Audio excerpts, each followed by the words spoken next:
Amanta Mazani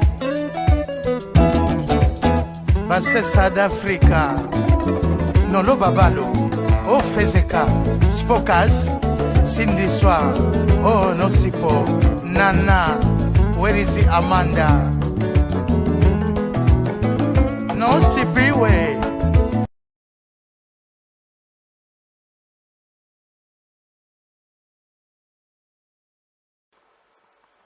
Je dénonce les crimes rituels parce que j'ai été confronté tout au long de ma vie à ce phénomène.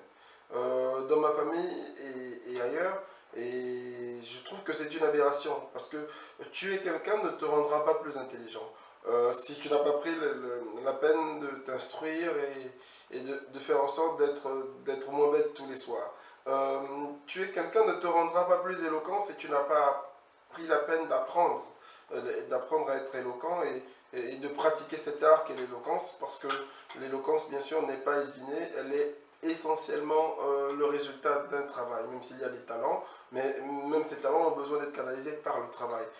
Tuer quelqu'un, un enfant, une jeune femme ne te rendra pas plus populaire que tu l'es. On est populaire que parce que on répond à certaines attentes, on répond à certains besoins, et aussi on peut bénéficier de l'admiration des uns et des autres par rapport aux prouesses qu'on réalise lorsqu'on est sportif, musicien et tout le reste.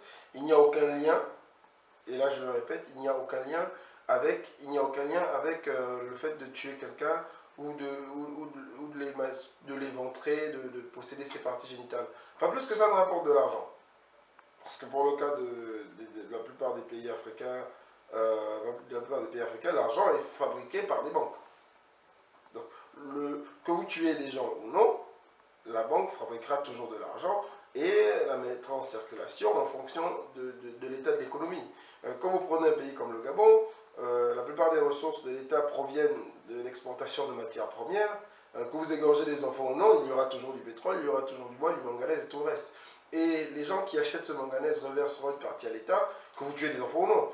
Donc je pense que c'est une folie. Et je pense que plus qu'un crime, c'est un génocide. Et il faudrait, de mon point de vue, d'abord changer les mentalités, montrer que ça ne sert à rien de tuer des gens. Tuer quelqu'un en soi, sauf si on le fait dans un cadre professionnel et que là on exécute un contrat pour un tiers. Mais en soi, tuer quelqu'un et posséder ses organes ne donne aucun pouvoir. Et c'est là une croyance complètement, je ne dirais pas diabolique, parce que je ne vais pas jouer sur la fibre religieuse, même si je suis profondément croyant. Je dirais que c'est une pratique inhumaine qui exclut tous ceux qui pratiquent les crimes rituels de l'espèce humaine, et ces gens-là devraient répondre de leurs actes devant des tribunaux.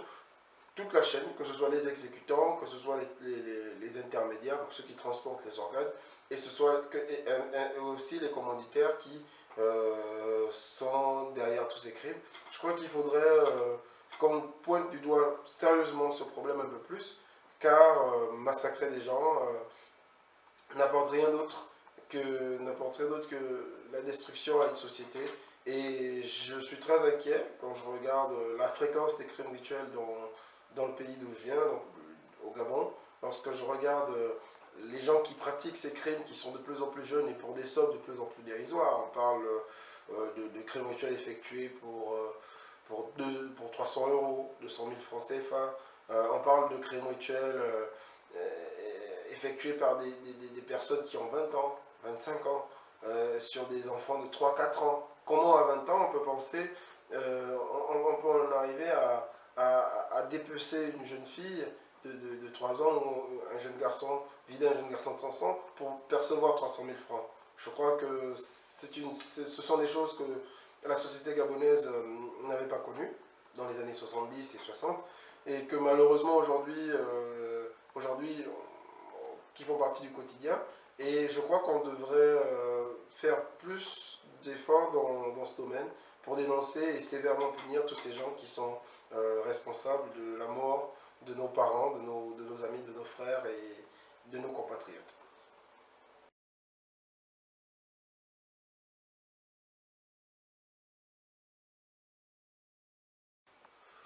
Oui, la Centrafrique, c'est un rêve enterré, ou du moins ce qui est profondément enfoui, parce que d'après Barthélemy Boganda, qui était le premier ministre de la République centrafricaine, les États d'Afrique, les colonies françaises qui composaient l'Afrique équatoriale française, auraient dû se réunir, se fédérer dans un État qui se serait appelé la République centrafricaine. Donc le rêve de Barthélemy Boganda, c'était de faire de cet espace colonial, un État fédéral qui bien sûr, qu'il imaginait fort et puissant.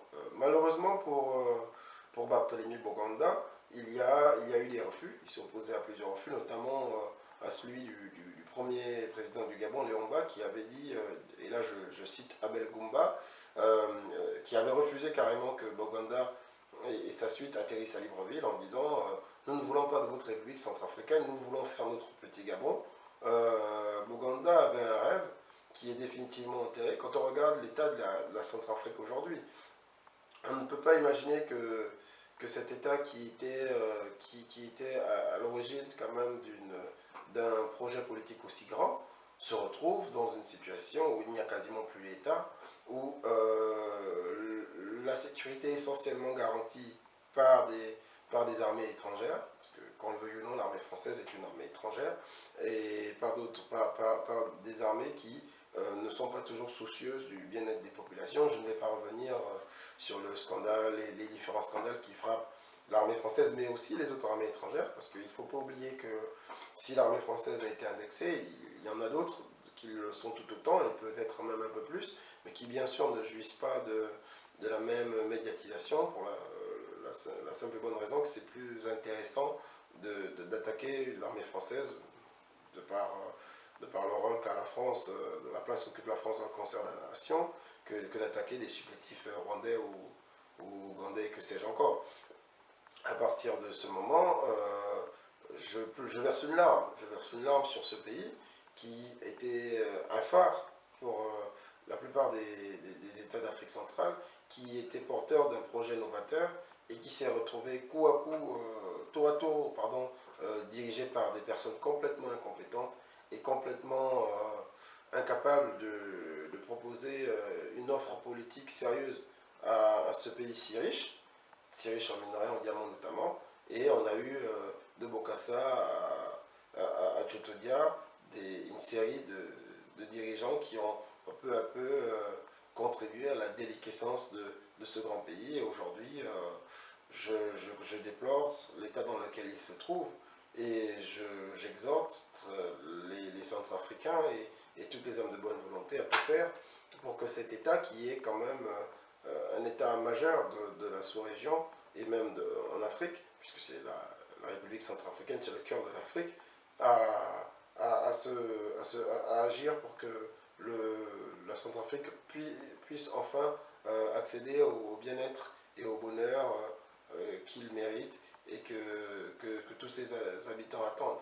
Donc c'est la seule chose que je peux souhaiter pour la République centrafricaine, car il ne faut pas oublier que le drapeau de la Centrafrique, de la République centrafricaine, est le symbole de ce projet de Barthélemy Boganda, car il y a autant de couleurs qu'il y a d'anciennes colonies de l'AEF, et le vert par exemple symbolise le Gabon, le blanc le Tchad, et malgré tout, c'est un projet qui aujourd'hui est encore viable et qui devrait aller vers lequel devraient aller tous les dirigeants sérieux qui ont à cœur le bien-être de leur population. Donc je souhaite que la Centrafrique soit restaurée au plus vite, même si je sais que la tâche ne sera pas aisée, parce qu'un pays presque aussi grand que la France, qui est complètement détruit, ne se reconstruit pas aussi vite. Mais je crois aussi qu'il n'y a de richesse que d'or, mais qu'à cœur vaillant, comme qui dirait, rien n'est impossible.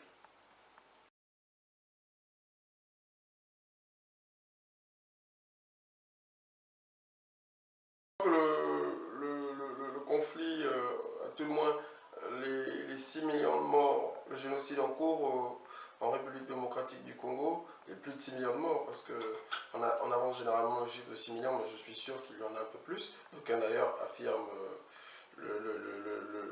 avance ce chiffre de 8 millions de morts. les morts, les exactions qui se passent au Congo, notamment dans l'Est du Congo, nous concernent tous, concernent tout être humain, mais avant tout Africain qui est soucieux de l'avenir et du devenir de son continent. On ne peut pas dire qu'on va prétendre organiser quoi que ce soit avec une partie de l'Afrique où on massacre 6 millions de personnes. Je tiens à dire que je viens d'un pays qui a à peine 2 millions de personnes, donc ça veut dire qu'on a massacré 3 fois déjà au Congo la population du Gabon. Et que personne ne fasse rien, et que les responsables de cette pagaille ne sont pas comme il se doit traînés devant les tribunaux et jugés et sévèrement punis. Donc qu'il n'y ait pas une mobilisation pour dénoncer à très grande échelle ce qui se passe au Congo me révolte profondément, car on ne peut pas laisser, on ne peut plus passer sous silence toutes ces morts et toutes ces vies qui sont détruites. C'est le pays au monde où on viole le plus, par exemple. Dans l'Est du Congo, un homme sur 4 a déjà été violé collectivement. Ce sont des chiffres affolants. Et quand on sait tout ce qu'il y a derrière, toute la guerre de prédation qui est imposée à ces populations qui ne demandent qu'une chose, que de vivre en paix sur la terre de leurs ancêtres, on se doit de dénoncer tous les acteurs et tous les auteurs, je suis tenté de dire les commanditaires de cette situation, et on se doit de tout faire pour que cela s'arrête. Et à mon modeste niveau, je contribue en disant que ça doit cesser, même si je pointe clairement du doigt les responsables, les hauts responsables rwandais et ougandais qui financent des rébellions et encouragent la déstabilisation de la région. Ça, on ne peut pas le nier. Et d'ailleurs, tous les rapports de l'ONU sur le sujet pointent clairement leurs responsabilités. Je crois qu'il faudrait agir à tous les niveaux, au niveau africain et au niveau de la diaspora africaine, et même au-delà, pour que ces violences s'arrêtent et que les auteurs de cet effroyable génocide, plus de 6 millions de morts quand même, soient jugés et punis. Donc c'est le cri que je lance, et c'est toute la peine de voir qu'au moment où on parle de mondialisation, d'exploration et voire de colonisation de Mars, il y a encore des gens qui sont massacrés tout simplement parce qu'ils ont le malheur d'exister. Donc c'est un cri que je lance. Il faudrait que tout le monde se mobilise, qu'il y ait une chaîne de solidarité plus grande. Je salue au passage tous ceux qui agissent pour atténuer ces douleurs. Je pense au chirurgien Denis Mukwege qui est un grand monsieur. Je pense à toutes ces organisations congolaises à travers le monde que je salue au passage, qui font un travail formidable. Je pense qu'il faudrait à l'échelle africaine une plus grande mobilisation et des actions plus fermes pour que ce génocide au Congo s'arrête.